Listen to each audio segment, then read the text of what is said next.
Thank you very much, and good afternoon, everyone. We'd like to speak to you about just a few of the issues we've been advocating for on behalf of students and staff with disabilities. Sue and I are Swinburne's designated disability liaison librarians, and we work with various areas of the university to support them, and we're very committed to doing so. Over the many years we've been doing this, we believe that we've earned respect for the things that we can do to assist or to help. And I think that help is a great word, and we would like to be known as being helpful.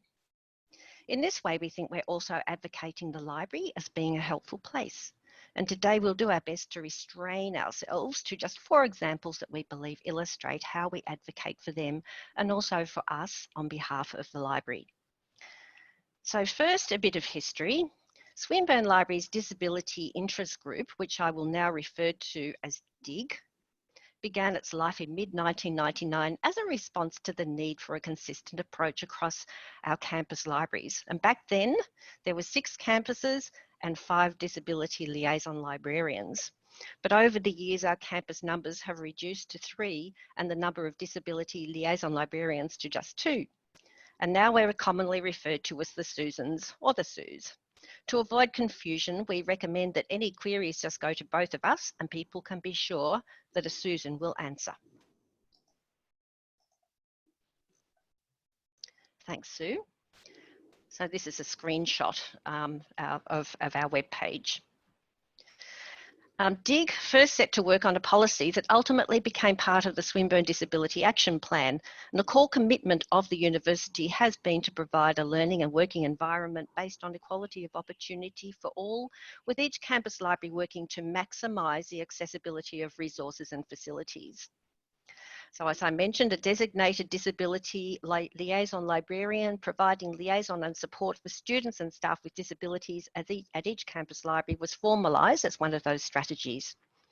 And Sue and I believe that this is also the case in all tertiary institutions, and there was a time when we would all meet together.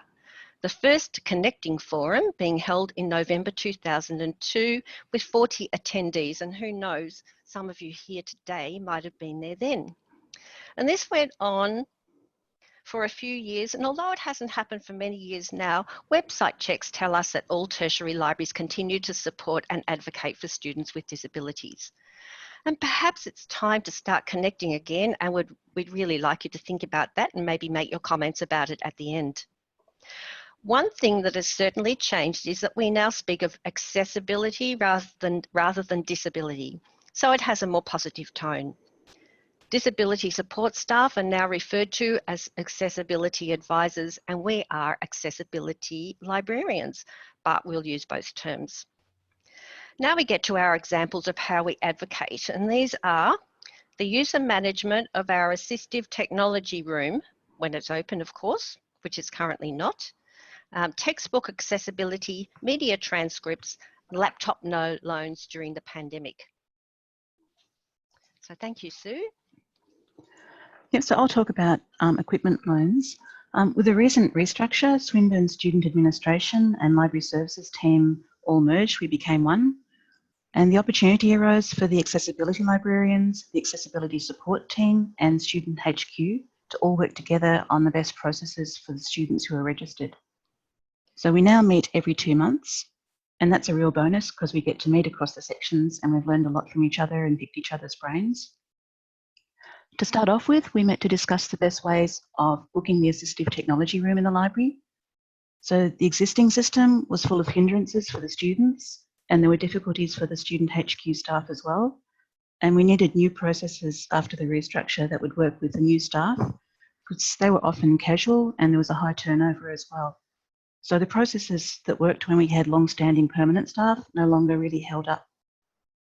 So some of the difficulties and hindrances were identified as, first of all, keeping up to date with students who are registered to use the service.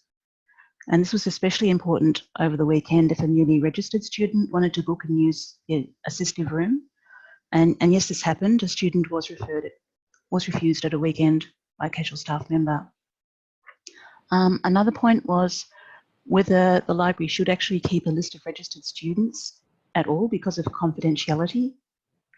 Another point was that casual staff required training in the complexities of the process when they already had plenty of complexity in their jobs.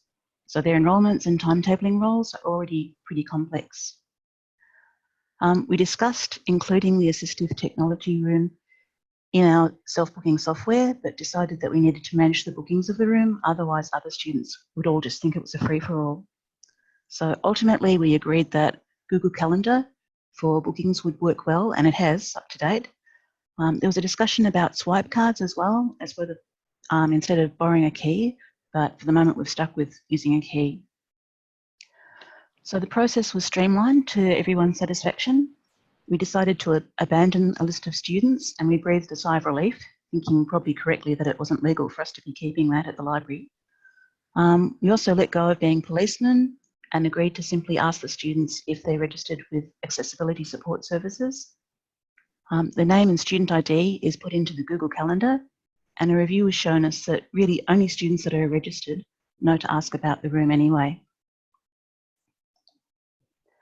So I'll move on to more points about the assistive technology room. We addressed some other issues about the room as well.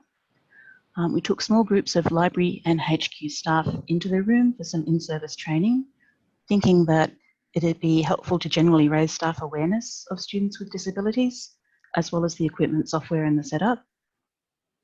And we got really good feedback from the staff. They found it really helpful to know what equipment and software was available in the room for the students and what it was for. We also emphasised the importance of following up on faults as soon as students reported them. And it was a great opportunity to meet new staff and to advocate for the service that we provide. We also ended up with much happier and more confident staff. And of course, the students were really helpful, especially with the more seamless room bookings.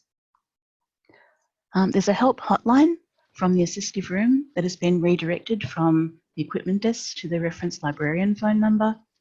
And the librarians rostered at this desk are perceived to have the experience to handle lots of questions and also have good judgment about referring students to us. So I'll hand over to Susan to talk about ebooks. Thank you. Yes, textbook access, the availability of ebooks and alt formatting. I'd like to say that this has improved with the advent of ebooks and many of the big academic publishers agreeing to use platforms such as ProQuest eBook Central. Many of our students with print disabilities can use these platforms, and with the DRM refreshing daily, it is just great, and it does go a long way to solving the problem. But some students still need a plain text version because they can't handle the way an ebook is divided into chapters. For a while, we had trouble getting publishers to accept the library's ebook subscription as proof of purchase. They were asking us to also buy an additional print copy. However, our director at the time took this up with them, and although it took a while, now that's not an issue, fortunately. Other times, books are only available in print format, in which case we go through that old process of supplying the order date to the publisher, who in turn might supply us with a version that the student can use.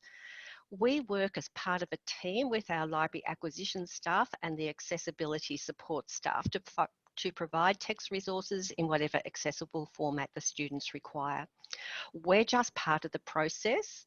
I do know that other libraries may take a wider role in this process, and we're just happy to be a step along the way. Because of the complexities, it may take a while before the student receives a suitable format of their textbook, although it's certainly not as bad as it once was, and fortunately is more the exception than the rule. Thanks, Sue. Okay, so I'll talk about media transcripts. We help to source transcripts for lots of the media that our academic staff love to put in Canvas, which is our learning management system. An accessibility advisor will email us about a video or a YouTube clip and ask us to source a captioned version or a transcript. And the reason they call on us is because they know from past experience that we've been able to ferret out things that they weren't able to find. So we're good detectives and they want to pick our brains. And I call that advocating for us because the wider university is confident in our expertise. The Swinburne own content's pretty straightforward. So Echo 360 lecture theatre recordings are automatically transcribed. It used to be a bit hit and miss before, but now everything gets transcribed, and that was achieved recently in response to the COVID-19 situation. Academics often link to the first result of their Google search, and the version that they link to might not be the most accessible version, and it could even be pirated. So I find that if you can establish who originally produced the clip, you can ask the owners if they have a transcript. Commercial titles, they're a bit trickier and take more time. So I go through a fairly complex process, and it would take too long to go into all of the steps today. But if you're interested, you could contact me by email, or I could do a presentation and share my knowledge on how I source legal streaming media and transcripts at another time. I just wanted to stress that it's this expertise that's the reason that the library's looped in. The accessibility advisors and the Swinburne Commons recognise our skills and they want to make use of them. So over to Susan to talk about laptops. Laptop loans. Yes, well, the library is closed, physically anyway, and the late lab is closed. All teaching is online. As we prepared for this, the library gathered in all its loanable laptops and ensured that they were re-imaged and lovely, thanks to our IT rovers.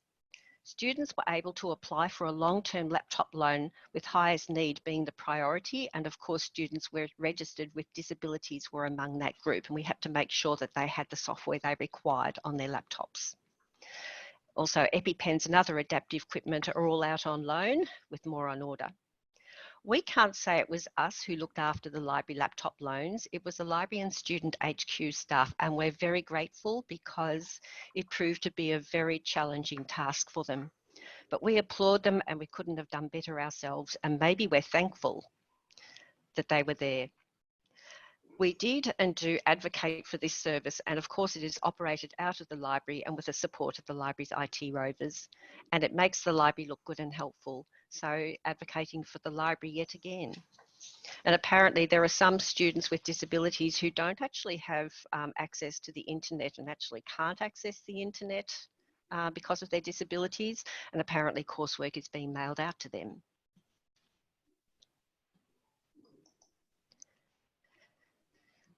So here's a group of people. Just have a quick word about online studies, which seems to be a great way for students with disability and accessibility issues to study.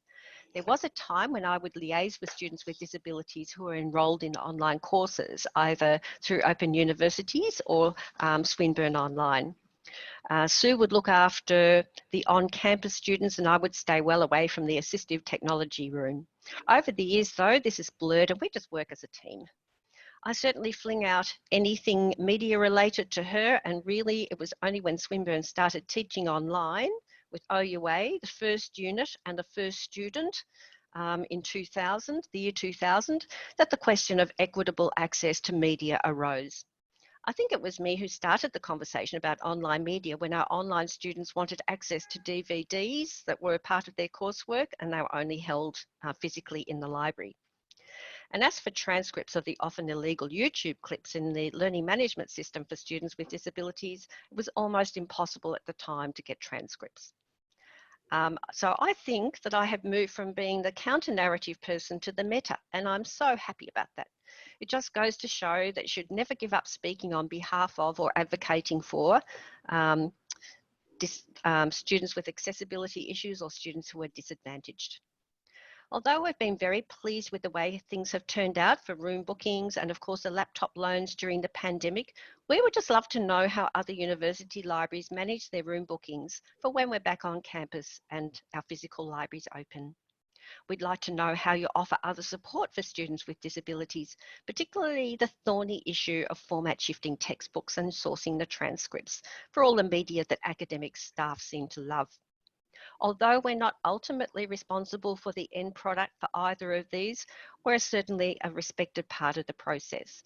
And the library is seen by our university as an important part of the ecosystem, to the point where it may well be one of the first spaces to reopen.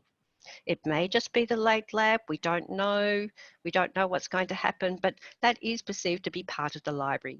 To finish, we're committed to advocate for our students and staff with disabilities, and at the same time we advocate for our profession and for the helpfulness of it.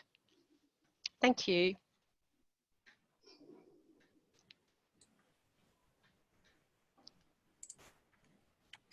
Thank you so much to the Susans for your lovely presentation.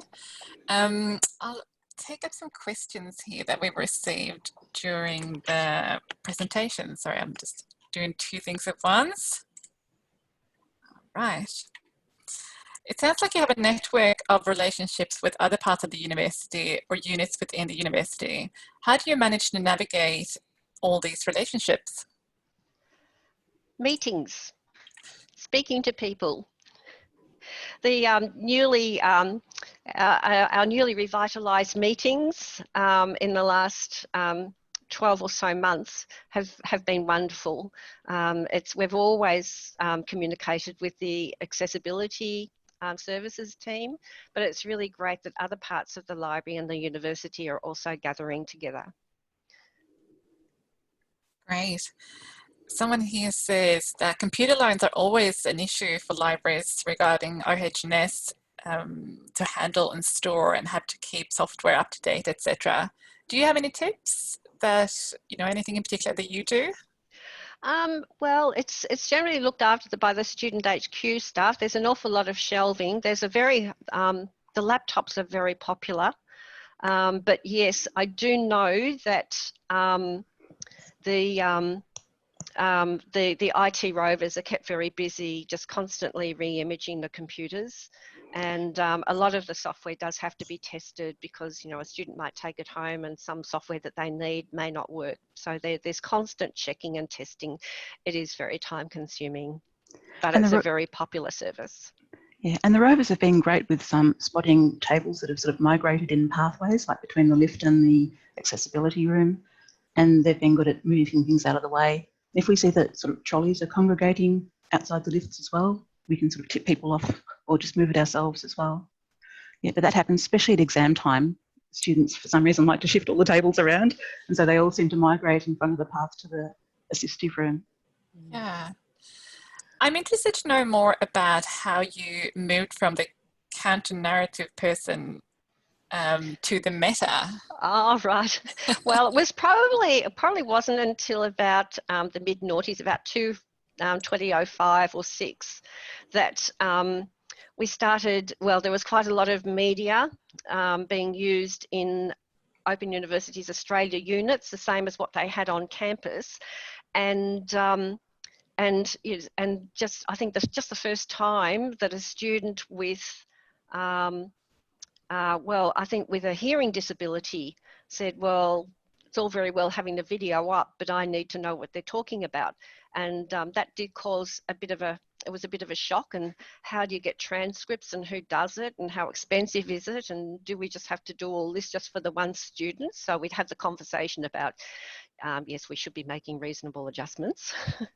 and it sort of, it didn't always have a very happy ending because the processes just took so long. By the time the student got their transcript, that particular teaching period was over and they didn't need it anymore. And so it was a little bit frustrating. But over the years, things have really got so much better. And of course, in the mid-2000s, 2005, 6, 7, there was no such thing as streaming media in those days. Yeah, very true. It's only a recent thing. I feel we're so lucky. And back then, everybody was sort of scrambling to try and get the DVDs. And if we had to send the DVDs out to the student, that sort of put a spanner in the works for the whole unit. So we were having to buy extra copies. And if we only had like a fortnight's notice, we had to try and buy additional copies and send them out through our mail service. So they'd have the subtitles that were on the commercial disc.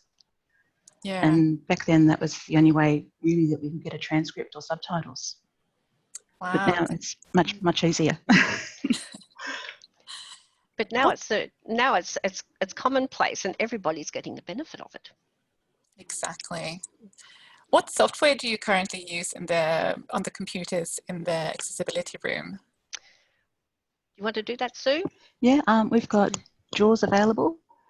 We also have JAWS dongles that students can take with the laptops as well. But the laptops are supposed to have all of the software loaded on them already.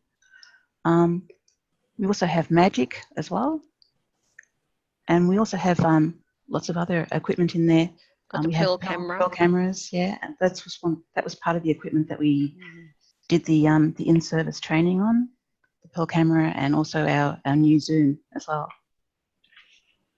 That's great. Psychological disabilities is a growing issue to be aware of and tricky to support. Would you mind commenting a bit about that? How you work with that? I think it probably is one of the trickiest things to support. And I can remember many years ago when I was working at the Lilydale campus library, we had a student who, I think she was registered with dry eye syndrome, but she was actually on the spectrum. And I think that probably every university, I think she was enrolled one after the other in every university, as she got kicked out of one because she became quite violent and frustrated with students. If something didn't go her way, I remember in our library, I think a student was asking her to close a window and be quiet or something like that. And so this particular student hit her over the head with a bag of books. I think she attacked someone at Deakin with a mattock and burnt down a building at La Trobe, for example. So yeah, that's very extreme. But I think that's the only really extreme one. But just on the whole, we just, I think it's really the accessibility advisors who really put support assistance for them. In our assistive room, we actually have a salt lamp because there are some students on the spectrum who just need a place, a quiet place, so that they can just calm themselves down and just not be in the humscrum of the general part of the library. So it's somewhere they can go and just have low light and, as I said, be quiet. Yeah, does that help? Yeah, definitely. Yeah. Do the Rovers or staff help with the collection of books from the shelves? Yes, everybody is expected to help a student that does need it. Fortunately, 97% of our collection is online, so that collection from the shelves doesn't really happen nearly as much as it used to. Yeah. How do you communicate to the academics that they need to consider accessibility for the video material on your LMS? Well, I do that within my liaison area. Just a quick note, if you've got lots and lots of videos, just consider that you will probably require transcripts and speaking as a very texty person, rather than watching a video, I love to read transcripts. I prefer that. I'm a texty person, and I mean, it just suits some people's learning styles, even when they don't have disabilities. I think that in the main, really, it's only when a student enrolls for that particular unit and they've got accessibility issues that many academics will realise. Yeah, usually it's a last minute panic because they are supposed to give us a 6-week lead-in time, but they don't really assign a lot of their materials until like a fortnight beforehand. And if it's like a DVD or a commercial thing, they might realise a fortnight beforehand to let us know. But if it's a YouTube clip, they might only realise the week before. So they might not even realise that it's pirated and that you can't see any closed captions. So it's the YouTube clips. We're usually on a pretty tight deadline to try and find a closed caption version or a legal version. Yeah, that sounds like a real challenge. How expensive is it? How expensive is reformatting copyright implications?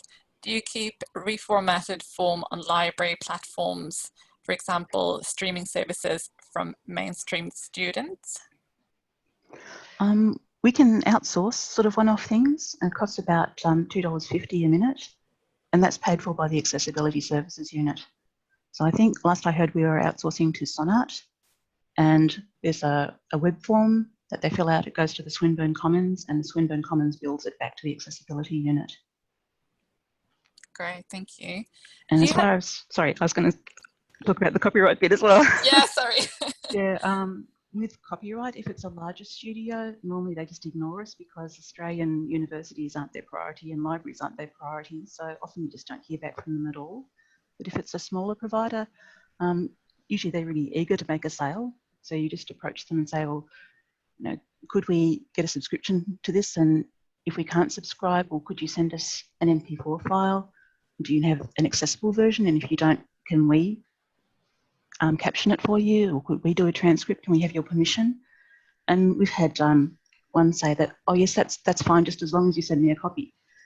She wanted the transcript and a CC caption copy as well. Yeah, of course. So it's good to have a win. Definitely. Do you have any comments on the attitudes of publishers, especially those in the ebook space, relating to accessibility?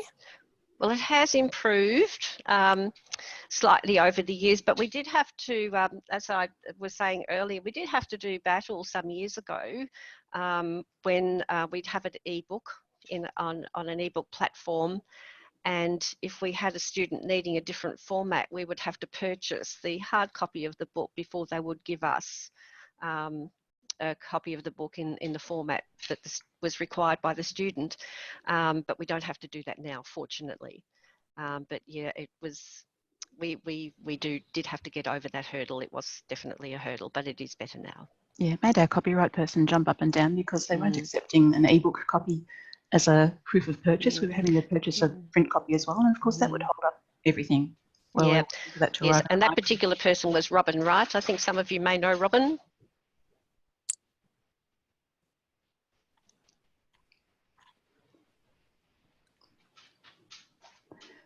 But that's come together now. You know, we haven't had any hassles from publishers for a few years now. Oh, that's brilliant. It seems to have improved a lot over the last few years.